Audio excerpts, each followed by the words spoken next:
교수님, 찾았습니다. 탄소 동위원소 분석 결과 오차 범위 0.01% 이내. 1924년 산이 확실합니다. 서울 관악구의 한 대학교 지하 3층 디지털 보건연구소. 푸른 레이저 불빛이 춤추는 스캐너 앞에서 한 연구원이 떨리는 목소리로 외칩니다. 백발이 성성한 한국인 노 교수가 안경을 고쳤으며 모니터 앞으로 다가갑니다. 육안으로는 그저 검게 타버린 잿더미처럼 보이는 종이 뭉치. 하지만 한국의 최첨단 다중 분광 기술이 훑고 지나간 자리에는 100년 전 어느 독립투사가 피로 쓴 절규가 붉게 되살아나고 있습니다. 알렉세이 선생님, 보십시오. 당신의 조국, 그 독재자들이 50년 동안 태우고 찢고 땅에 묻어버리려 했던 진실이 대한민국 서울에서 다시 숨을 쉬기 시작했습니다. 그 한마디에 노인은 짐승 같은 울음을 토해내며 바닥으로 무너져 내립니다. 그는 평범한 노인이 아닙니다. 자국의 역사 왜곡에 맞서 소지하는 것만으로도 직결 처형감이 되는 저주받은 금서를 가슴에 품고 지구 반바퀴를 돌아온 망명자입니다. 전 세계 그 어떤 강대국도 유수의 박물관들도 외교적 마찰을 두려워해 문전박대했던 그 위험한 유산을 오직 대한민국만이 받아주었습니다. 도대체 이 낡은 책 안에는 어떤 비밀이 숨겨져 있는 걸까요? 왜 제3국의 독재자는 이 책을 없애기 위해 암살자까지 한국으로 급파했을까요? 그리고 한국의 평범한 대학생들과 시민들은 어떻게 이 노인을 지켜내며 전 세계를 뒤흔들 기적을 만들어냈을까요? 지금부터 들려드릴 이야기는 거짓과 폭력에 맞선 용기, 그리고 국경을 초월하여 진실을 지켜낸 뜨거운 인류애에 관한 기록입니다. 구독과 좋아요는 진실을 알리는 큰 힘이 됩니다. 제 이름은 알렉세이 페트로비치.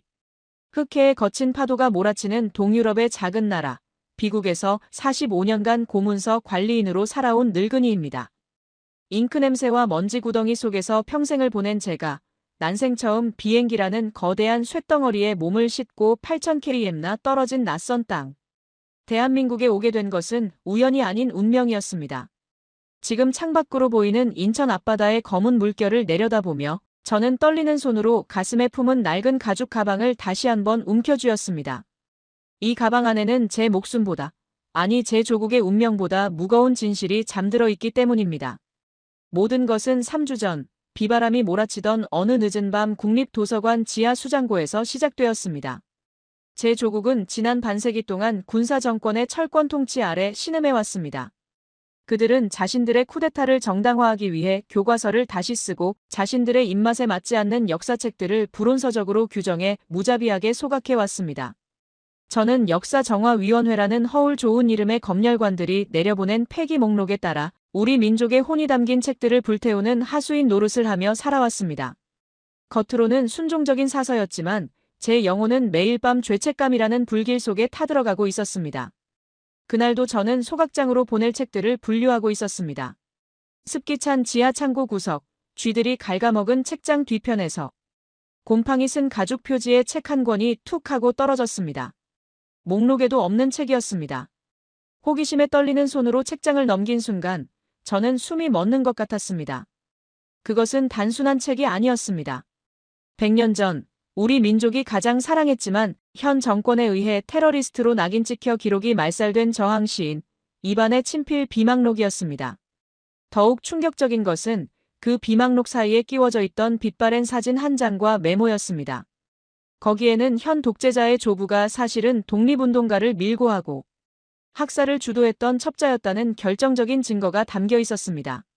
손이 사시나무처럼 떨렸습니다. 이 책이 세상에 공개된다면 정권의 뿌리가 흔들릴 것입니다. 반대로 발각된다면 저는 그 즉시 쥐도 새도 모르게 사라질 것입니다. 공포가 엄습했습니다. 다 태워버릴까? 못 본 척 덮어버릴까? 수백 번 갈등했습니다. 하지만 사서로서, 역사를 기록하는 자로서의 마지막 양심이 저를 붙잡았습니다. 이것을 태운다면 나는 영원히 역사의 죄인으로 남을 것이다. 저는 그날부터 이 책을 살릴 방법을 미친 듯이 찾았습니다. 서방의 유명한 박물관, 대학, 인권단체들의 암호화된 이메일을 보냈습니다. 하지만 돌아오는 대답은 절망적이었습니다. 귀국의 정치적 상황이 민감하여 개입하기 어렵다. 원본의 진위가 불확실하여 보관만 해주겠다는 식의 무책임한 답변들 뿐이었습니다. 아무도 독재 정권과의 외교적 마찰을 원하지 않았습니다. 저는 고립무원의 처지가 되었습니다. 그러던 어느 날 새벽 잠 못 이루고 인터넷을 뒤지던 제 알고리즘에 낯선 언어의 영상 하나가 떴습니다. 호기심에 클릭한 그 영상은 제게 신선한 충격을 주었습니다. 한국의 역사학자들이 모여 삼국사기와 삼국유사, 화랑세기 같은 고대 사료들을 두고 토론하는 내용이었습니다. 이 기록이 위서, 가짜냐, 정사, 진짜냐를 따지는 싸움은 의미가 없습니다. 중요한 것은 교차 검증입니다. 텍스트 안에 숨겨진 행간을 읽고 고고학적 증거와 과학적 분석을 통해 끊임없이 의심하고 검증하는 것, 그것이 역사를 대하는 우리의 자세입니다. 영상을 보는 내내 제 가슴은 쿵쿵 뛰었습니다. 한국의 학자들은 단순히 권력자가 쓴 기록을 맹신하지 않았습니다. 그들은 끊임없이 질문하고 과학적인 방법으로 진실을 파헤치고 있었습니다. 특히 제 눈을 사로잡은 것은 한국이 보유한 세계적인 수준의 디지털 복원 기술과 기록 문화유산에 대한 자부심이었습니다. 이 나라다. 기록을 목숨처럼 여기고 불의에 항거해 민주주의를 쟁취한 역사를 가진 대한민국이라면 내 조국의 짓밟힌 역사도 외면하지 않을 것이다. 저는 그 길로 전 재산을 털어 한국행편도 티켓을 끊었습니다. 출국 심사대에서의 그 숨막히던 긴장감이란. 공항 검색대 직원이 제 가방을 훑어볼 때마다 심장이 터져버릴 것 같았지만 저는 낡은 전공 서적들 사이에 비망록을 교묘하게 숨겨 무사히 비행기에 오를 수 있었습니다. 11시간의 비행 끝에 도착한 인천국제공항. 비행기 문이 열리고 연결 통로를 걸어 나올 때 마주한 한국의 공기는 차갑지만 상쾌했습니다. 하지만 감탄할 겨를도 없이 저는 잔뜩 위축되어 있었습니다. 제 조국의 공항처럼 곳곳에 무장 군인들이 서 있고 위압적인 분위기일 거라 예상했기 때문입니다. 하지만 인천공항은 달랐습니다. 대리석 바닥은 거울처럼 빛났고 천장은 하늘처럼 높았습니다. 무엇보다 놀라운 것은 사람들의 표정이었습니다. 제복을 입은 직원들조차 미소를 띠고 있었고 곳곳에 설치된 안내 로봇들이 부드럽게 움직이며 여행객들을 돕고 있었습니다. 입국 심사대 앞에 섰습니다. 젊은 심사관이 제 여권을 받아들었습니다. 저는 혹시라도 인터폴 수배가 내려졌을까봐 식은땀을 흘리며 바지춤을 꽉 쥐었습니다. 심사관은 모니터와 제 얼굴을 번갈아 보더니 이내 쿵 하고 도장을 찍어주었습니다. 그리고 유창한 영어로 한마디를 건넸습니다. Welcome to Korea, sir. Enjoy your stay. 한국에 오신 걸 환영합니다. 즐거운 시간 되세요. 그 짧은 인사말, 그리고 경계심 없는 따뜻한 눈빛. 저는 그제야 참았던 숨을 몰아쉬며 다리가 풀릴 뻔했습니다. 범죄자가 아닌 환영받는 손님으로 대우받는다는 것이 이토록 눈물 나는 일인 줄 미처 몰랐습니다. 공항 밖으로 나오자 화려한 네온사인이 저를 반겼습니다. 택시 승강장에서 만난 기사님은 제가 내민 꼬깃꼬깃한 메모지 서울의 한 대학교 주소를 보더니 고개를 끄덕였습니다. 아, 서울대학교. 오케이, 렛츠고. 택시가 인천대교 위를 달리기 시작했습니다. 창밖으로 펼쳐진 바다 위를 가로지르는 거대한 다리의 불빛들은 마치 저를 미래로 안내하는 활주로처럼 보였습니다. 기사님은 백미러로 땀에 젖은 저를 힐끔 보더니 말없이 에어컨 온도를 조절해주고는 조용히 클래식 라디오 채널을 틀어주었습니다. 그 세심한 배려에 긴장이 탁 풀리며 눈물이 핑 돌았습니다. 1시간쯤 달렸을까요? 택시는 관악산 자락에 위치한 대학교 정문 앞에 멈춰 섰습니다. 자정이 넘은 시각이었지만 도서관과 연구동 건물들은 대낮처럼 환하게 불을 밝히고 있었습니다. 한국인들은 잠도 자지 않고 공부하고 연구한다더니 과연 사실이구나. 저는 경외감을 느끼며 정문 경비실로 향했습니다. 사전에 이메일로 연락했던 강민수 교수를 만나러 왔다고 손짓 발짓으로 설명했습니다. 경비원 선생님은 늦은 밤에 찾아온 외국인을 수상하게 여길 법도 한데 오히려 난처해하는 저를 안심시키려는 듯 따뜻한 캔커피 하나를 쥐어주며 인터폰을 눌렀습니다. 네, 교수님. 정문에 외국인 손님이 오셨습니다. 아, 기다리던 분이라고요? 알겠습니다. 전화를 끄는 경비원분이 활짝 웃으며 문을 열어주었습니다. 교수님이 지금 연구실에서 뛰어나오신답니다.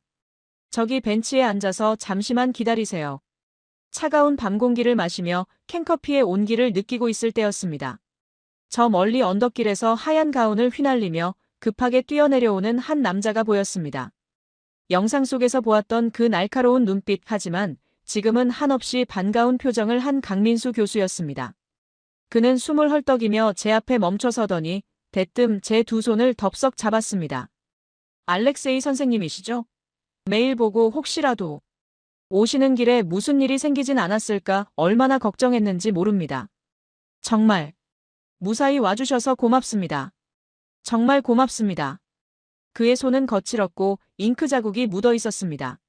하지만 그 맞잡은 손에서 전해지는 뜨거운 체온은 꽁꽁 얼어붙어 있던 제 마음을 단번에 녹여버렸습니다.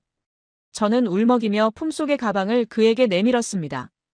교수님, 이것이 제 조국의 마지막 양심입니다. 당신들의 그 교차 검증이라는 기술로 부디 이 책이 진실임을 증명해 주십시오. 강 교수는 비장한 표정으로 고개를 끄덕였습니다. 걱정 마십시오. 한국의 역사학은 권력에 굴복하지 않습니다. 오직 사실만을 말할 뿐입니다. 가시죠, 제 연구실로. 최고의 팀원들이 기다리고 있습니다. 우리는 어둠을 뚫고 연구실로 향했습니다. 하지만 저는 꿈에도 몰랐습니다. 제가 가져온 이 책 한 권 때문에 이 평화로운 대학 캠퍼스가 곧 총성 없는 전쟁터로 변하게 될 줄은.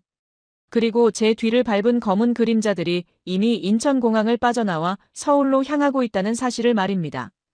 강민수 교수님의 안내를 받아 들어선 연구실의 풍경은 제가 지난 45년간 몸담았던 조국의 국립도서관, 지하 수장고와는 차원이 다른 세상이었습니다. 두꺼운 방탄 유리문이 지문 인식 소리와 함께 부드럽게 열리자 그 안에서 뿜어져 나오는 서늘한 공기와 백색 소음이 제 얼굴을 덮쳤습니다. 새벽 2시가 가까워진 시각이었지만 디지털 문화유산 복원센터라는 현판이 걸린 그곳은 마치 우주선을 발사하는 통제실처럼 긴박하게 돌아가고 있었습니다. 벽면을 가득 채운 대형 스크린에서는 복잡한 3D 데이터들이 쉴 새 없이 흘러갔고 수십 명의 연구원이 모니터 불빛에 얼굴을 파묻은 채 고대 문자의 파편들과 씨름하고 있었습니다. 곰팡이 냄새와 정적만이 감돌던 제 일터가 과거의 무덤이었다면 이곳은 죽은 기록조차 과학의 힘으로 소생시키는 미래의 응급실 같았습니다. 교수님은 멍하니 서 있는 저를 연구실 정중앙에 위치한 특수 작업 테이블로 안내했습니다. 알렉세이 선생님, 이곳은 항온항습 시스템이 24시간 가동되는 무균실입니다. 안심하고 짐을 푸셔도 됩니다. 그분의 확신에 찬 목소리에 저는 떨리는 손으로 가슴에 품고 있던 낡은 가죽 가방의 지퍼를 열었습니다.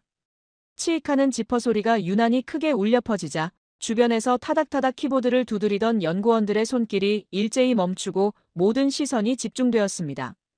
저는 마치 갓난아기를 다루듯 셔츠와 수건으로 겹겹이 싸매두었던 그 금서를 꺼내 테이블 위에 조심스럽게 올려놓았습니다.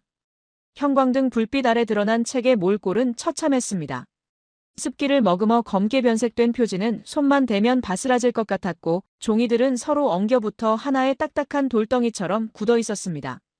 제 조국의 독재 정권이 이 책을 불온서적으로 지정하고 습기찬 지하 갱도의 방치에 썩게 만들었던 세월의 흔적이 역력했습니다. 연구원들 사이에서 탄식이 흘러나왔습니다. 강 교수님은 하얀 라텍스 장갑을 끼고는 마치 수술을 앞둔 외과 의사처럼 신중한 표정으로 책에 다가갔습니다. 그는 책을 무리하게 펼치지 않았습니다. 대신 초소형 내시경 카메라와 특수 조명을 이용해 책의 단면과 표면 질감을 샅샅이 살폈습니다. 침묵의 시간이 흐르고 제 심장 박동 소리가 귓가에 쿵쿵 울릴 때쯤 교수님이 입을 열었습니다. 상태가 예상보다 훨씬 심각합니다. 단순한 부식이 아닙니다. 누군가가 의도적으로 페이지 사이사이에 강산성 약품을 뿌렸습니다. 종이에 섬유 조직이 엉겨붙어 버려서 물리적으로 페이지를 넘기려 했다가는 그 즉시 먼지가 되어 사라질 겁니다. 그 말을 듣는 순간 저는 눈앞이 캄캄해지며 다리에 힘이 풀려 주저앉을 뻔했습니다. 너무 늦은 것일까? 목숨을 걸고 가져온 이 책이 결국 한 줌의 쓰레기에 불과했던 것일까? 절망감에 고개를 떨구는 저를 보며 강 교수님은 빙그레 미소를 지으며 제 어깨를 단단히 잡았습니다. 선생님, 고개 드십시오. 만약 이 책을 10년 전, 아니 5년 전의 기술로 복원하려 했다면 불가능했을 겁니다. 하지만 지금 선생님이 서 계신 곳은 대한민국입니다. 우리는 책을 펼치지 않고도 그 안에 담긴 영혼을 읽어낼 수 있는 기술을 가지고 있습니다. 교수님의 눈짓에 대기하고 있던 젊은 연구원들이 일사불란하게 움직이기 시작했습니다. 그들의 움직임은 군더더기 없이 빠르고 정확했습니다. 한 연구원이 제 몸체만 한 거대한 원통형 기계 장치의 전원을 켜자 웅장한 구동음과 함께 기계가 예열되기 시작했습니다. 이것은 저희 연구팀과 한국의 반도체 기업이 공동 개발한 테라헤르츠파 단층 촬영기입니다. 병원에서 쓰는 CT 촬영과 비슷하지만 엑스레이보다 훨씬 파장이 짧아서 종이의 섬유, 조직 하나하나를 투과해 잉크의 탄소 성분만을 정확하게 잡아낼 수 있죠. 굳어버린 300페이지의 책을 한 장도 넘기지 않고 3D로 스캔해서 디지털 공간에서 한 장씩 분리해낼 겁니다. 저는 제 귀를 의심했습니다. 책을 펴지 않고 읽는다니 그것은 제 상식으로는 마법이나 다름없었습니다. 책이 투명한 아크릴 베드 위에 고정되고 기계의 붉은 레이저가 책의 표면을 훑기 시작했습니다. 위잉 마이너스 하는 소리와 함께 메인 모니터 화면에 복잡한 그래프와 수치들이 폭포수처럼 쏟아져 내렸습니다. 저는 숨도 쉬지 못하고 모니터를 응시했습니다. 연구원들은 서로 알 수 없는 한국어 전문 용어를 주고받으며 쉴 새 없이 키보드를 두드렸습니다. 스캔 레이어 1차 확보. 노이즈가 심합니다. 탄소 잔존율 35%. 식별 불가입니다. 필터 바꿔. 한국 전통 한지 복원 알고리즘 적용해.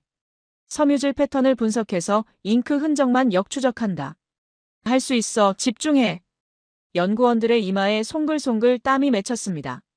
그들의 표정에는 피곤함 대신 미지의 역사를 발굴한다는 탐험가 같은 흥분과 열정이 서려 있었습니다. 밤을 새워가며 남의 나라 역사책에 매달리는 이 청년들의 정체는 도대체 무엇일까? 무엇이 이들을 이토록 뜨겁게 만드는 것일까? 저는 가슴 한구석이 뭉클해지는 것을 느꼈습니다. 그때 작업 과정을 지켜보느라 잔뜩 굳어있는 제게. 안경을 쓴 앳된 여자 연구원이 다가와 김이 모락모락 나는 종이컵 하나를 건넸습니다. 할아버지, 많이 긴장되시죠? 이거 좀 드세요. 한국의 믹스커피라는 건데 저희 연구실의 에너지원이에요. 달달해서 기분 좋아지실 거예요. 그녀의 밝은 미소와 유창한 영어 발음이 저를 안심시켰습니다. 두 손으로 따뜻한 종이컵을 받아들고 한 모금 마시자 혀끝을 감도는 진하고 달콤한 맛이 긴장으로 딱딱하게 굳어있던 제 온몸을 녹여주는 것 같았습니다. 단순한 카페인이 아니었습니다. 그것은 낯선 이방인을 걱정해주는 한국인 특유의 따뜻한 정이 담긴 맛이었습니다. 저는 그 좁은 종이컵을 생명수처럼 붙들고 눈물을 삼켰습니다. 교수님, 잡혔습니다. 레이어 분리 성공. 글자가 보이기 시작합니다. 한 연구원의 외침에 연구실이 술렁였습니다. 제가 급히 모니터 앞으로 다가가자 흐릿한 흑백의 노이즈 사이로 기적처럼 문장의 형태가 떠오르기 시작했습니다. 처음에는 검은 얼룩처럼 보였던 형상들이 한국 연구진의 보정 작업을 거치며 점차 선명한 제 조국의 언어로 바뀌어 갔습니다. 1924년 10월 4일, 오늘은 맑았으나 촌장은 돌아오지 않았다. 육안으로는 완전히 지워져 잿빛 종이 뭉치로만 보였던 죽은 페이지 속에서 100년 전 독립투사의 절규가 되살아나고 있었습니다. 오, 신이시여. 저는 화면을 어루만지며 오열했습니다. 이것은 진짜였습니다. 독재 정권이 그토록 감추려 했던 학살의 기록, 그 서막이 열리는 순간이었습니다. 연구원들도 벅찬 표정으로 서로 하이파이브를 하며 환호했습니다. 강 교수님도 안경을 벗어 눈물을 닦으셨습니다. 하지만 감동의 순간도 잠시 화면을 정밀 분석하던 강 교수님의 표정이 급격히 굳어졌습니다. 그는 모니터 속의 특정 부분을 확대하며 미간을 찌푸렸습니다. 잠깐만. 이게 뭐지? 김연구원, 스펙트럼 채널 돌려봐. 단순한 일기가 아니야. 글자 밑에 또 다른 글자가 숨겨져 있어. 교수님의 손가락이 가리키는 곳을 자세히 들여다보니 검은색 잉크로 쓰인 일기 내용 아래에 사람의 눈으로는 절대 볼 수 없는 미세한 파장의 붉은 흔적이 겹쳐져 있는 것이 보였습니다. 마치 누군가 평범한 일기 내용으로 위장하여 그 밑에 진짜 메시지를 숨긴 이중 암호 같았습니다. 이건 팔림세스트 기법의 변형입니다.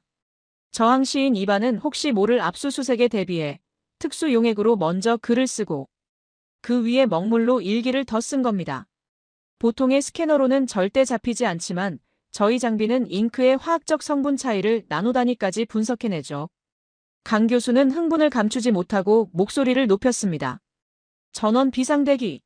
적외선 필터 제거하고 700나노미터 대역 다중 분광 촬영 시작해. 밑에 깔린 붉은 글씨. 그게 진짜다. 이 책, 우리가 생각했던 것보다 훨씬 더 위험하고 거대한 비밀을 품고 있어. 연구실의 공기가 순식간에 바뀌었습니다. 조금 전까지의 안도감은 사라지고 팽팽한 긴장감이 감돌았습니다. 이것은 단순한 역사복원이 아니었습니다. 100년 전의 독립투사가 미래의 후손에게 남긴 목숨건. 수수께끼를 21세기의 한국 과학자들이 풀어내야 하는 시공간을 초월한 공조수사였습니다. 그 시각, 서울 강남의 한 고급 호텔 스위트룸. 창밖으로 화려한 서울의 야경이 내려다 보이는 어두운 방 안에서 검은 정장을 입은 건장한 사내 2명이 짐을 풀고 있었습니다. 그들의 손목에는 뱀 문신이 새겨져 있었고 침대 위에는 분해된 소음기 권총과 도청 장치들이 늘어져 있었습니다. 제 조국의 악명 높은 비밀경찰, 코드명 검은 늑대들이었습니다. 팀장님, 타깃의 위치가 확인되었습니다. 관악구 S대학교 연구동 지하 3층. 놈이 접속한 서버의 IP를 역추적했습니다. 노트북을 두드리던 요원이 차가운 목소리로 보고했습니다. 창가에 서서 담배를 피우던 팀장이 연기를 내뿜으며 비릿한 웃음을 흘렸습니다. 쥐새끼가 숨어 들어간 곳이 하필이면 대학교라니. 공부나 하는 샌님들이 지키는 곳이라면 식은 죽 먹기겠군. 오늘 밤 안으로 끝낸다. 책은 회수하고 늙은이는 사고사로 위장해서 처리해. 그는 담배꽁초를 바닥에 비벼 끄며 덧붙였습니다. 한국이 치안이 좋다고 떠들어대지만 우리 늑대들의 이빨을 피할 순 없을 거다. 가자, 사냥을 시작하지.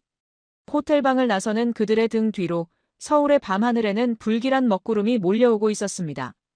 한국의 연구실에서는 진실이 깨어나고 있었고 그 진실을 덮으려는 어둠의 세력은 이미 턱 밑까지 추격해오고 있었습니다. 과연 우리는 이 밤을 무사히 넘길 수 있을까요? 모니터 화면을 가득 채운 것은 검은색 먹물이 아니었습니다. 그것은 100년이라는 시간을 건너뛰어 비로소 세상 밖으로 터져나온 선혈처럼 붉은 진실의 핏물이었습니다. 한국 연구진이 개발한 다중 분광 이미징 기술이 700나노미터 파장으로 겹쳐진 잉크를 분리해내자 독재 정권이 그토록 감추고 싶어 했던 역사의 민낯이 적나라하게 드러났습니다. 이건 좌표입니다. 모니터를 뚫어지라 쳐다보던 한 연구원이 떨리는 목소리로 해독된 문장을 읽어내려갔습니다. 1924년 11월 7일. 북위 43도 12분, 동경 41도. 폐광된 제3수직 갱도. 우리는 이곳에 묻힌다. 우리를 쏜 자는 적군이 아니다. 우리를 구하러 온다던 구국의 영웅 그였다. 그리고 그 마지막 문장 아래 학살을 지시하고 확인한 자의 서명이 선명하게 남아 있었습니다. 그 이름은 다름 아닌 현재 제 조국을 통치하고 있는 독재자의 할아버지. 우리가 교과서에서 건국의 아버지라고 배우며 광장마다 동상을 세워 숭배했던 바로 그 인물이었습니다. 그는 영웅이 아니었습니다. 자신의 정치적 입지를 위해 독립군 동지 3,000명을 폐광에 몰아넣고 입구를 폭파해 생매장시킨 끔찍한 학살자였습니다. 으아! 제 입에서 짐승 같은 비명이 터져나왔습니다. 무릎이 꺾이며 차가운 연구실 바닥으로 무너져 내렸습니다. 평생을 진실이라고 믿어왔던 국가의 근간이 사실은 수천 명의 원혼 위에 세워진 거짓의 탑이었다니. 내가 그동안 찬양하고 보존해왔던 역사책들이 모두 살인자의 변명에 불과했다니. 배신감과 충격, 그리고 억울하게 죽어간 이들에 대한 죄스러움에 저는 가슴을 주먹으로 치며 오열했습니다. 연구실의 공기는 납처럼 무겁게 가라앉았습니다. 타닥거리던 키보드 소리도 멈췄습니다. 한국의 젊은 연구원들은 모니터와 저를 번갈아 보며 침통한 표정을 지었습니다. 그들 역시 식민 지배와 전쟁, 그리고 독재에 맞서 싸운 아픈 역사를 가진 민족이기에 타국에서 온 늙은이가 느끼는 이 처절한 고통을 누구보다 깊이 공감하고 있는 듯 했습니다. 그때였습니다. 제 어깨 위로 묵직하고 따뜻한 손길이 느껴졌습니다. 고개를 드니 강민수 교수님이 붉어진 눈시울로 저를 내려다보고 계셨습니다. 그는 학자로서의 냉철함을 유지하려 애쓰면서도 인간으로서의 뜨거운 연민을 감추지 못했습니다. 알렉세이 선생님, 우십시오. 마음껏 우셔도 됩니다. 하지만 절망하지는 마십시오. 놈들은 이 진실을 땅속 깊은 갱도에 묻고 콘크리트를 부어 영원히 은폐했다고 믿었겠지만 그들은 한 가지 실수를 했습니다. 바로 기록의 힘을, 그리고 그 기록을 지키려는 사람의 의지를 과소평가한 것입니다. 교수님은 저를 부축해 의자에 앉히며 단호하게 말했습니다. 대한민국의 역사학자로서 제 명예를 걸고 약속합니다. 이 핏빛 증거 단 한 글자도 훼손되지 않게 완벽하게 복원해서 전 세계에 공표하겠습니다. 놈들이 아무리 권력으로 덮으려 해도 과학이 밝혀낸 진실까지 덮을 수는 없습니다. 그 위로의 말이 채 끝나기도 전이었습니다. 갑자기 연구실에 평온하던 백색 조명이 꺼지고 붉은색 비상등이 요란하게 돌아가기 시작했습니다. 엥, 엥, 엥. 귀를 찢는 듯한 사이렌 소리와 함께 벽면의 대형 스크린에 경고 메시지가 떴습니다. 워닝, 외부 접속 시도 감지, 도스 공격 발생, 방화벽 침입 경보. 교수님, 비상입니다. 서버 트래픽이 폭주하고 있습니다. 초당 50GB 규모의 패킷이 쏟아지고 있습니다. 메인 서버를 관리하던 수석 연구원이 다급하게 소리쳤습니다. 방화벽 1차 저지선이 뚫렸습니다. 놈들이 메인 데이터베이스를 삭제하려고 시도 중입니다. IP 우회 경로를 보니 동유럽. 선생님의 조국 쪽입니다. 이건 개인이 아닙니다. 군대 조직 수준의 총공세입니다. 저는 공포에 질려 입을 다물지 못했습니다. 설마 벌써? 호텔에 숨어든 검은 늑대들이 물리적인 습격전에 먼저 사이버 공격을 감행한 것입니다. 제가 가져온 증거를 물리적으로 빼앗기 힘들다면 원격으로 데이터를 파괴해버리겠다는 악랄한 심산이었습니다. 기껏 찾아낸 진실이 한국까지 와서 밝혀낸 이 모든 증거가 저들의 엔터키 한 번으로 0과 1의 전자신호로 흩어져 사라질 위기에 처한 것입니다. 안 돼. 안 돼. 멈춰주세요. 제발. 저는 모니터를 부여잡고 절규했습니다. 제 조국은 해킹 부대로 악명이 높은 나라였습니다. 그들이 마음만 먹으면 한 나라의 은행, 전산망도 마비시킨다는 소문을 익히 들어 알고 있었기에 절망감은 더욱 컸습니다. 하지만 그때 당황할 줄 알았던 강 교수님의 입가에 서늘한 미소가 스쳐 지나갔습니다. 그는 마이크를 잡고 침착하지만 위험 있는 목소리로 연구실 전체에 명령을 내렸습니다. 당황하지 마라. 상대가 번지수를 잘못 찾았군. 여기는 전 세계에서 인터넷 인프라가 가장 강력하고 보안 관제 시스템이 가장 촘촘하게 짜여 있는 대한민국이다. 게다가 우리 대학 전산망은 국가정보원과 연동된 가급 보안 시설이다. 김연구원, 역추적 프로토콜 가동해. 단순히 방어만 하지 말고 놈들이 보낸 악성 코드를 역으로 타고 들어가서 그들의 접속 위치를 털어버려. 그 순간 저는 한국이라는 나라가 가진 진짜 저력을 목격했습니다. IT 강국이라는 말이 단순히 인터넷, 속도가 빠르다는 뜻인 줄만 알았던 제 무지가 부끄러워지는 순간이었습니다. 연구원들의 눈빛이 매섭게 변했습니다. 그들은 단순한 역사학도가 아니었습니다. 방대한 고문서를 디지털화하고 빅데이터를 분석하는 과정에서 필연적으로 고도의 프로그래밍 기술과 보안 능력을 갖춘 융합형 인재들이었던 것입니다. 타다다닥, 타닥, 타닥. 연구실을 가득 메우는 키보드 소리는 마치 기관총 소리처럼 맹렬했습니다. 수십 명의 연구원이 만들어내는 탁건음은 하나의 거대한 교향곡 같았습니다. 그들의 손가락은 보이지 않을 정도로 빨랐습니다. 어릴 때부터 고성능 컴퓨터와 친숙하게 자라온 한국 청년들의 피지컬은 제 조국의 해커들이 감히 상상할 수 없는 경지였습니다. 방어벽 2차, 3차 라인. 재구축 완료. 놈들의 트래픽을 가상 서버인 허니팟으로 유인했습니다. 지금 놈들은 텅 빈 껍데기 서버를 공격하면서 데이터를 지우고 있다고 착각하고 있을 겁니다. 한 남자 연구원이 승리의 미소를 지으며 외쳤습니다. 곧이어 안경을 쓴 여자 연구원이 화면을 가리키며 보고했습니다. 역추적 성공했습니다. 예상대로입니다. 선생님의 조국수도 정보국 본청 지하 벙커의 고정 IP가 확인되었습니다. 그리고 서울 강남구의 한 호텔 와이파이 신호도 잡혔습니다. 놈들의 현장 요원이 한국에 들어와 있군요. 상황은 단 10분 만에 종료되었습니다. 제 조국의 최정예 사이버 부대가 한국의 대학원생들에게 처참하게 패배하고 물러난 것입니다. 경보음이 멈추고 다시 평온한 백색 조명이 들어오자 연구실 곳곳에서 안도의 한숨과 함께 환호성이 터져나왔습니다. 강 교수님은 땀에 젖은 이마를 닦으며 제게 다가왔습니다.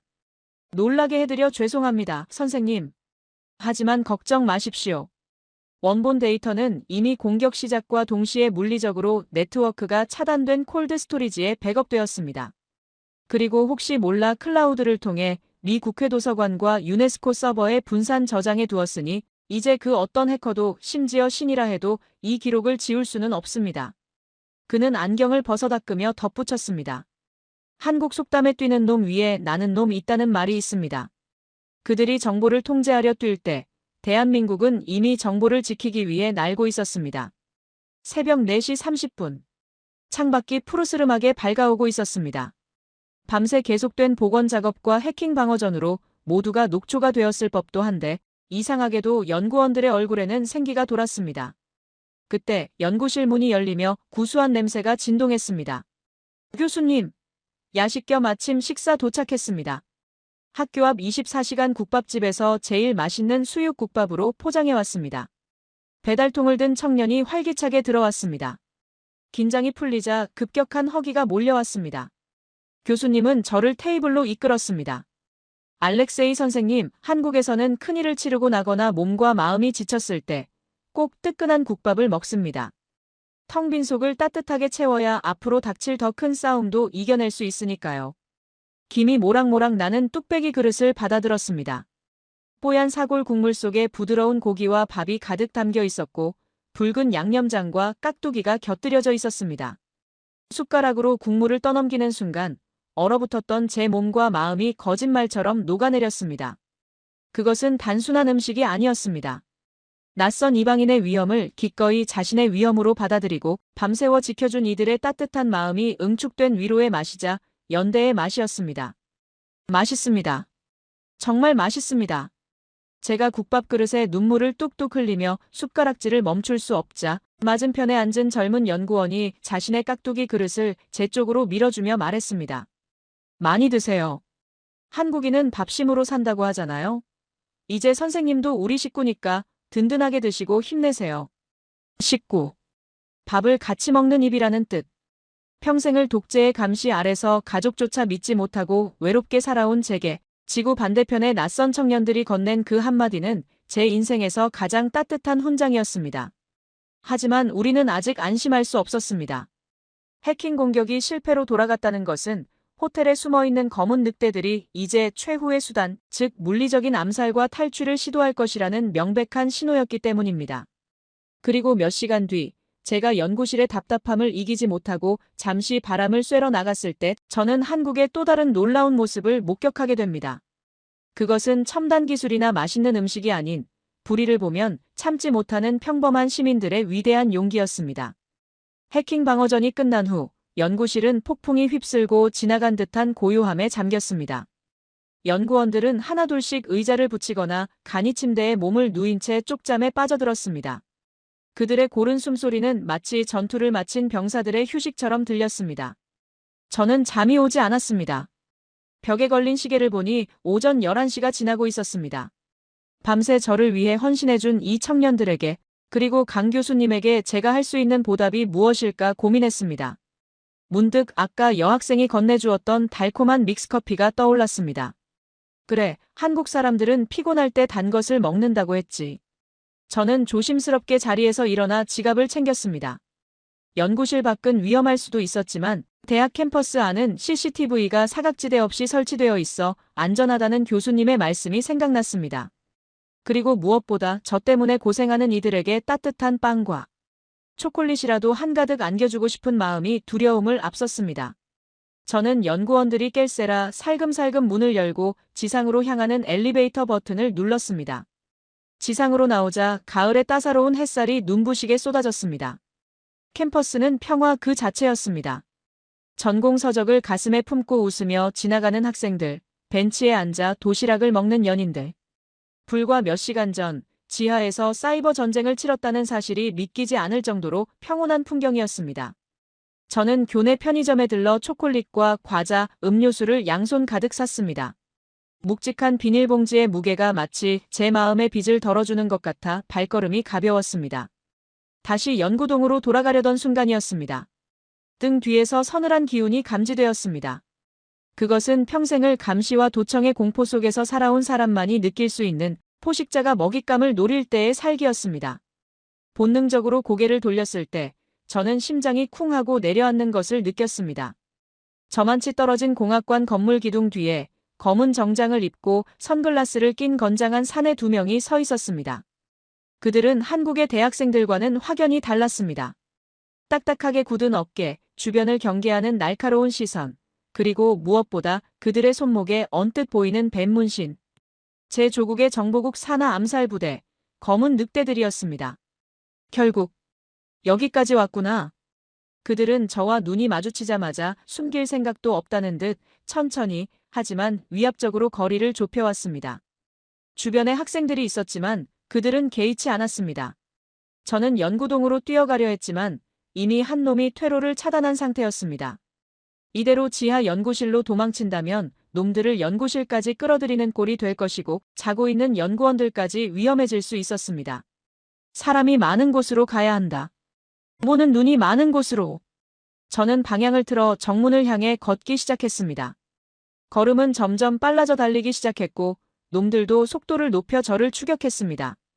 숨이 턱끝까지 차올랐습니다. 정문을 빠져나와 제가 향한 곳은 바로 앞에 지하철역이었습니다. 한국의 지하철은 유동 인구가 많고 CCTV가 많기로 유명했으니까요. 에스컬레이터를 타고 지하로 내려가는 그 짧은 시간이 억겁처럼 느껴졌습니다. 승강장에는 다행히 점심시간이라 이동하는 시민들이 꽤 있었습니다. 저는 안도의 한숨을 내쉬며 스크린도어 안전문 앞에 섰습니다. 하지만 놈들은 끈질겼습니다. 어느새 제 양옆으로 다가온 그들이 제 팔을 단단히 움켜쥐었습니다. 어르신, 집에 가셔야죠. 가족들이 기다립니다. 한 놈이 한국어로 하지만 억양이 이상한 말투로 속삭이며 제 옆구리에 딱딱한 물체를 들이댔습니다. 날카로운 흉기였습니다. 소리 지르면 여기 있는 사람들 다 죽여버릴 거야. 조용히 따라와. 공포에 질려 입이 떨어지지 않았습니다. 그들은 마치 몸이 불편한 노인을 부축하는 효자들인 양 연기하며 저를 인적이 드문 비상계단 쪽으로 끌고 가려 했습니다. 지나가는 사람들은 그저 일행인가 보다 하고 무심코 지나쳤습니다. 절망적이었습니다. 이렇게 허무하게 끝나는 것인가? 진실을 목전에 두고 이역만리 타국에서 쥐도 새도 모르게 죽는 것인가? 눈물이 핑 돌며 다리에 힘이 풀리려던 찰나였습니다. 저기요. 잠깐만요. 앙칼지고 또렷한 목소리가 승강장의 소음을 뚫고 들려왔습니다. 눈을 떠보니 교복을 입은 여학생 한 명이 이어폰을 뺀 채 우리 앞을 가로막고 서 있었습니다. 학생은 의심 가득한 눈초리로 선글라스를 낀 요원들을 쏘아보며 물었습니다. 아저씨들 누구세요? 할아버지 아시는 분들이에요? 아까부터 할아버지가 싫다는데. 억지로 끌고 가는 것 같아서요. 요원들은 당황한 기색이 역력했습니다. 설마 어린 학생이 겁도 없이 끼어들 줄은 몰랐던 것입니다. 아, 우리는 가족이다. 할아버지가 치매가 있어서. 가족이요? 억양이 한국 사람 아닌데요? 그리고 할아버지 표정이 너무 무서워하시잖아요. 지금 손 떠시는 거 안 보여요? 학생은 물러서기는커녕 주머니에서 휴대전화를 꺼내들고 동영상을 찍기 시작했습니다. 지금 뭐 하시는 거예요? 저 경찰 부를 거예요. 보통의 나라였다면 험상궂은 남자들의 위압감에 눌려 도망쳤을 상황이었습니다. 하지만 이 작은 한국의 여학생은 달랐습니다. 불의를 보면 참지 못하는 정의감, 그리고 약자를 보호해야 한다는 교육이 몸에 배어있는 당찬 아이였습니다. 학생의 외침에 주변의 공기가 순식간에 바뀌었습니다. 벤치에 앉아있던 등산복 차림의 중년 여성들, 소위 아줌마라 불리는 분들이 벌떼처럼 몰려들었습니다. 무슨 일이야? 왜 애한테 험악하게 굴어? 이봐요. 당신들 뭐야? 외국인 같은데 왜 노인네를 괴롭혀? 어머, 저 사람 품에 뭐 있는 거 아니야? 칼 아니야? 순식간에 10여 명의 시민이 우리를 에워쌌습니다. 요원들이 위협적인 표정을 지으며 품 안의 흉기를 꺼내려 움찔거리는 순간 뒤에서 정장을 입은 한 직장인 청년이 손가락으로 천장을 가리키며 크게 외쳤습니다. 당신들 허튼 수작 부리지 마요. 여기 사방이 CCTV인 거 안 보여? 지금 당신들 얼굴 실시간으로 관제센터에 다 찍히고 있어. 그 말에 요원들이 움찔하며 천장을 올려다보았습니다. 정말이었습니다. 승강장, 통로, 계단 할 것 없이 수많은 CCTV 카메라의 렌즈가 우리를 비추고 있었습니다. 한국은 전 세계에서 단위 면적당 CCTV 밀도가 가장 높은 나라. 범죄를 저지르고 도망칠 곳은 단 한 군데도 없는 투명한 유리. 감옥과도 같은 곳이라는 사실을 그들은 간과했던 것입니다. 게다가 눈치 빠른 여학생은 이미 스크린도어 옆에 있는 SOS 비상벨을 누른 뒤였습니다. 삐요삐요삐요. 역내에 요란한 사이렌이 울리고 스피커를 통해 영무원의 다급한 목소리가 들려왔습니다. 현재 승강장에서 비상 상황 발생. 영무원 출동 중. 경찰 신고 완료. 요원들은 패닉에 빠졌습니다. 은밀하게 납치해 사라지려던 계획이 한국 시민들의 투철한 신고. 정신과 촘촘한 감시 시스템 때문에 엉망이 된 것입니다. 사람들이 휴대전화를 들어 그들을 촬영하며 저놈들 잡아. 경찰 불러. 라고 소리치자 신분이 노출되는 것을 극도로 꺼리는 요원들은 욕설을 내뱉으며 저를 거칠게 밀치고는 군중을 해치고 도망치기 시작했습니다. 괜찮으세요? 할아버지. 시민들이 쓰러진 저를 부축해 일으켜 세웠습니다. 누군가는 떨어진 제 안경을 주워주었고 누군가는 놀란 가슴을 진정시키라며 생수병을 건넸습니다. 제 조국에서는 길가에 사람이 쓰러져 있어도 보복이 두려워 외면하는 것이 일상이었습니다. 하지만 이곳에서는 생면부지의 외국인 노인을 위해 위험을 무릅쓰고 인간 방패가 되어준 것입니다. 채 3분도 지나지 않아 경찰입니다. 비키세요. 하는 외침과 함께 경찰 제복을 입은 젊은 경관. 2명이 땀을 뻘뻘 흘리며 뛰어왔습니다. 저는 반사적으로 몸을 움츠렸습니다. 제 기억 속의 경찰은 권력의 시녀이자 시민을 억압하는 공포의 대상이었기 때문입니다. 하지만 한국 경찰은 달랐습니다. 그들은 도망친 범인을 쫓기 전에 먼저 제 앞에 한쪽 무릎을 꿇고 눈높이를 맞추며 제 상태부터 살폈습니다. 어르신 많이 놀라셨죠? 다친 곳은 없으십니까? 이제 안전합니다. 저희가 왔습니다. 그들의 눈빛에는 권위적인 위압감 대신 시민을 보호해야 한다는 투철한 사명감과 진심, 어린 걱정이 담겨 있었습니다. 그들은 즉시 무전기를 통해 상황을 전파했습니다.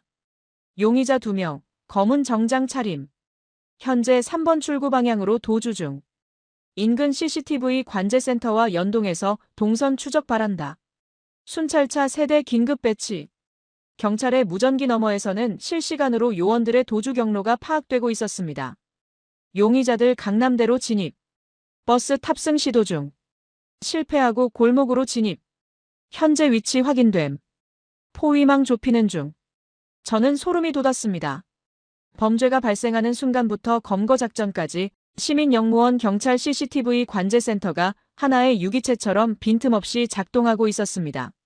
제 조국의 암살자들이 아무리 날고 긴다 해도 이 촘촘한 치안의 그물을 빠져나갈 구멍은 없어 보였습니다. 경찰차를 타고 대학으로 돌아오는 길, 창밖으로 보이는 서울의 거리는 여전히 활기찼습니다. 카페 테이블 위에 노트북과 지갑을 두고 화장실을 다녀와도 아무도 훔쳐가지 않는 나라. 늦은 밤 여성 혼자 골목길을 다녀도 안전한 나라. 이 놀라운 치안은 단순히 경찰력이 강해서가 아니었습니다. 내 이웃의 일은 곧 나의 일이라고 생각하는 시민들의 높은 의식과 서로를 지켜주는 사회적 신뢰가 만들어낸 결과였습니다. 연구실에 도착하자 소식을 들은 강 교수님이 신발도 제대로 신지 못한 채 뛰어나와 저를 끌어안았습니다. 선생님, 죄송합니다. 제가 더 신경 썼어야 했는데. 다치신 데는 없으십니까? 그의 떨리는 목소리에서 진심 어린 안도감이 느껴졌습니다. 저는 고개를 저으며 미소 지었습니다. 아니요, 교수님. 저는 오늘 한국의 또 다른 기적을 보았습니다. 100년 전의 문서를 복원하는 기술보다 더 위대한, 살아있는 사람을 지키는 이 나라의 품격을 말입니다. 그날 저녁 뉴스에는 도심 속 추격전 끝에 외국인 납치 미수범 검거라는 속보가 떴습니다. 시민들이 찍은 제보 영상에는 당당하게 맞서는 여학생과 요원들을 꾸짖는 아주머니들의 모습이 모자이크 처리되어 나오고 있었습니다. 그것은 민주주의가 무엇인지, 시민의식이란 무엇인지를 보여주는 가장 생생한 교과서였습니다. 이제 모든 방해물은 사라졌습니다. 암살 위협조차 한국의 치안 시스템 앞에 무릎 꿇었습니다. 우리는 마침내 전 세계를 향해 마이크를 켤 준비를 마쳤습니다. 제 조국의 독재자는 꿈에도 상상하지 못했을 것입니다. 자신이 보낸 최정예 요원들이 한국의 여고생과 아줌마들에게 쫓겨 쥐구멍으로 숨어들었을 때 서울의 한복판에서는 그의 파멸을 알리는 카운트다운이 시작되고 있었다는 사실을 말입니다. 서울 광화문 프레스센터의 20층 대형 브리핑룸은 전 세계에서 몰려든 외신 기자들로 발 디딜 틈조차 없었습니다. CNN, BBC, 알자지라 등 세계 유수의 방송사 로고가 박힌 카메라 수백 대가 연단을 향해 정조준하고 있었고 터지는 플래시 세례는 마치 쏟아지는 소나기처럼 눈을 뜰 수 없을 지경이었습니다. 불과 일주일 전만 해도 곰팡이 핀 지하실에서 숨죽여 살던 제가 지금 전 세계의 이목이 집중된 이 화려한 무대 한가운데에 앉아있다는 사실이 믿기지 않아 자꾸만 허벅지를 꼬집었습니다. 제 오른쪽에는 강민수 교수님과 연구팀이 비장한 표정으로 앉아있었고 왼쪽에는 저를 구해준 그 용감한 여학생 수진 양과 관할 경찰서장님이 저를 응원하듯 든든하게 자리를 지키고 있었습니다. 그들의 존재가 떨리는 제 어깨를 감싸주는 보이지 않는 갑옷과도 같았습니다. 오전 10시 정각 장례가 정리되고 강민수 교수님이 마이크를 잡았습니다. 안녕하십니까?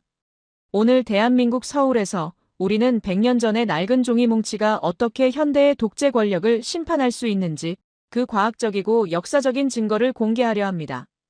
교수님의 신호에 따라 단상 뒤편의 초대형 LED 스크린에 연구팀이 밤새 복원해낸 디지털 팔림세스트 영상이 재생되었습니다. 겉으로 보기엔 평범한 농업 일지였던 페이지들이 특수 파장 스캔 기술을 만나 서서히 투명해지고 그 밑에 숨겨져 있던 붉은 핏빛 글씨들이 혈관처럼 선명하게 떠오르는 과정이 초고화질로 시각화되어 나타났습니다. 객석 곳곳에서 오마이갓, 언빌리버블 같은 탄식과 비명이 터져나왔습니다. 그것은 그 어떤 영화의 특수 효과보다도 극적이고 그 어떤 법정 증거보다도 명확한 진실의 부활이었습니다. 보시는 바와 같이 학살 명령서에는 당시 총사령관의 친필, 서명과 직인이 나노 단위까지 선명하게 복원되었습니다. 이는 현재 A국 정권이 주장해온 평화적 진압이 새빨간 거짓말이며 계획된 제노사이드 집단 학살이었음을 증명하는 움직일 수 없는 물적 증거입니다. 강 교수의 단호한 목소리는 통역기를 통해 전 세계로 생중계되었습니다. 날카로운 질문으로 유명한 한서방 기자가 손을 들고 물었습니다. 하지만 A국 정부는 이 데이터가 한국에서 조작되었다고 주장할 겁니다. 이에 대한 반박 증거가 있습니까? 강 교수는 여유있게 미소 지으며 대답했습니다. 좋은 질문입니다. 저희는 그 점을 예상하여 복원된 모든 데이터의 해시값 해시밸류를 생성해 전 세계 50개국 주요 대학과 유네스코 그리고 국제사법재판소의 서버에 분산 저장된 블록체인 네트워크에 이미 등록을 마쳤습니다. 이 데이터는 위변조가 수학적으로 불가능합니다. 만약 A국 정부가 이를 부정하려면 전 세계의 인터넷을 끄는 수밖에 없을 겁니다. 장내에 감탄사가 쏟아졌습니다. 한국의 IT 기술이 역사의 진실을 불멸의 상태로 만들어버린 것입니다. 마지막 순서로 제가 마이크 앞에 섰습니다. 준비해온 원고가 있었지만 저는 종이를 접어 주머니에 넣었습니다. 그리고 떨리는 목소리로 제 가슴 속에 있는 말을 꺼냈습니다. 저는 비겁한 겁쟁이였습니다. 진실을 알고도 침묵했고 내 안위를 위해 역사를 외면하며 살아왔습니다. 하지만 대한민국이 이 낯선 동방의 나라가 저를 바꿨습니다. 이름 모를 여학생이 위험을 무릅쓰고 저를 지켜주었고 밤을 새운 한국의 학자들이 제 조국의 아픔을 자신의 일처럼 아파하며 눈물 흘려주었습니다. 그들은 제게 가르쳐 주었습니다. 역사는 권력자가 펜으로 쓰는 것이 아니라 그것을 기억하고 지키려는 깨어있는 시민들의 땀과 용기로 쓰인다는 것을 말입니다. 제 발언이 끝나자마자 브리핑룸이 떠나갈 듯한 기립박수가 터져나왔습니다. 카메라 플래시 너머로 눈물을 훔치는 기자들의 모습이 보였습니다. 그리고 그날 밤 기적 같은 일이 벌어졌습니다. 한국발 뉴스 속보가 전 세계로 퍼져나가자 철통같이 정보를 통제하던 제 조국에서도 변화의 태풍이 불기 시작한 것입니다.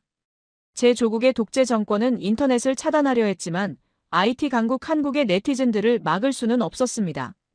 한국의 누리꾼들은 독재 정권의 방화벽을 우회하는 미러 사이트를 수천 개나 생성하여 복원된 진실의 영상을 실시간으로 퍼날랐습니다. 진실을 목격한 제 조국의 국민들이 하나둘씩 거리로 쏟아져 나오기 시작했습니다. 처음에는 수십 명이었던 시위대는 스마트폰, 화면 속의 붉은 글씨를 횃불 삼아 수십만, 수백만 명의 거대한 물결로 변했습니다. 뉴스 화면에는 수십 년간 광장을 지키고 있던 독재자의 동상이 성난, 군중들이 던진 밧줄에 묶여 끌어내려지는 장면이 생중계되었습니다.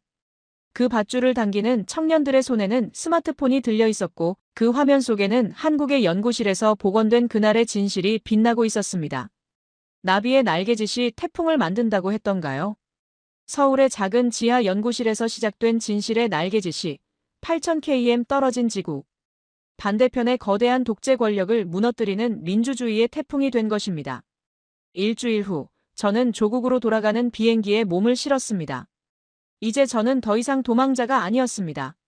새로운 민주정부의 요청을 받아 왜곡된 역사를 바로잡고 교과서를 다시 집필해야 할 막중한 임무를 띈 국가기록원장 자격으로 귀국하는 길이었습니다.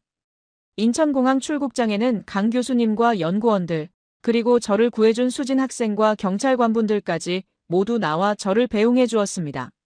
헤어짐의 아쉬움에 눈물을 글썽이는 제 손에 수진 학생이 예쁜 포장지로 싼 쇼핑백 하나를 쥐어주었습니다. 할아버지, 이거 가서 드세요.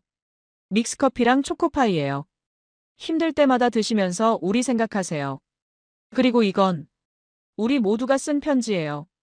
연구원들이 롤링페이퍼로 쓴 편지에는 서툰 번역기 말투로 이렇게 적혀 있었습니다. 알렉세이 선생님, 언제든 다시 오세요. 여기는 당신의 두 번째 고향입니다. 역사가 힘들게 할 때면 기억하세요. 당신 뒤에는 언제나 대한민국이, 그리고 우리가 있다는 것을요. 강 교수님은 제 손을 꽉 잡으며 말씀하셨습니다. 선생님, 역사는 과거와의 대화라고 하죠. 하지만 우리는 알았습니다. 역사는 미래를 위한 약속이라는 것을요. 부디 조국에 돌아가셔서 정의로운 역사를 써주십시오. 비행기가 이륙하고 창밖으로 멀어지는 한국의 땅을 내려다보았습니다. 아름다운 산과 강, 촘촘하게 뻗은 도로, 그리고 밤을 잇고 불을 밝히며 치열하게 살아가는 사람들. 대한민국은 제게 단순히 기술이 좋은 나라, 음식이 맛있는 나라가 아니었습니다. 그곳은 죽어가던 진실에 인공호흡을 해준 소생의 땅이었고 차가운 절망 속에 있던 이방인에게 기꺼이 손을 내밀어준 인류애의 성지였습니다. 저는 가슴에 품은 복원된 책을 어루만지며 맹세했습니다. 남은 여생, 이들이 보여준 정의와 헌신을 내 조국의 땅에 심겠노라고. 먼 훗날 제 조국의 아이들이 배우게 될 역사 교과서의 마지막 페이지에는 반드시, 그리고 영원히 이렇게 기록될 것입니다.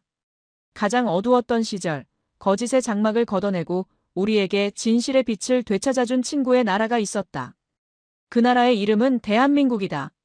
지금까지 역사의 진실을 찾아 한국으로 떠났던 어느 늙은 사서의 가슴 뜨거운 고백이었습니다. 여러분, 오늘 알렉세이 선생님의 이야기 어떻게 들으셨나요? 단순히 100년 전에 낡은 책 한 권을 복원한 것이 아니었습니다. 그것은 대한민국의 기술이 한 나라의 잃어버린 역사를 되찾아준 것이었고 대한민국의 시민의식이 꺼져가던 정의의 불씨를 다시 살려낸 기적 같은 순간이었습니다.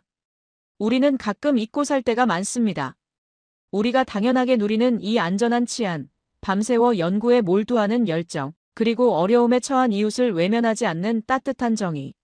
지구 반대편 누군가에게는 평생을 바쳐서라도 닿고 싶은 간절한 꿈이자 희망이라는 사실을 말입니다.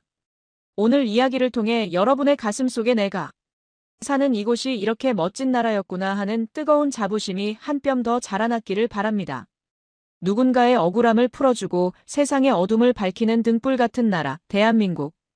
그 아름다운 나라의 주인공은 바로 이 영상을 보고 계신 여러분 한 분 한 분이십니다. 여러분의 생각은 어떠신가요? 만약 여러분이 그 지하철역에 있었다면 떨고 있는 알렉세이 할아버지를 위해 기꺼이 손을 내밀어 주셨을까요? 여러분의 따뜻한 마음이 담긴 댓글은 영상을 만드는 저에게, 그리고 어딘가에서 외롭게 싸우고 있을 또 다른 알렉세이들에게 큰 위로와 용기가 됩니다. 오늘 이야기가 가슴 뭉클하셨다면 망설이지 말고 좋아요를 꾹 눌러주세요. 여러분의 좋아요 하나하나가 모여 더 많은 사람에게 이 감동적인 이야기를 전할 수 있습니다. 그리고 아직 구독을 안 하셨다면 지금 바로 구독 버튼을 눌러주세요. 저는 내일도 우리 가슴을 뜨겁게 울릴 세상에서 가장 아름다운 대한민국의 이야기를 가지고 여러분을 찾아오겠습니다.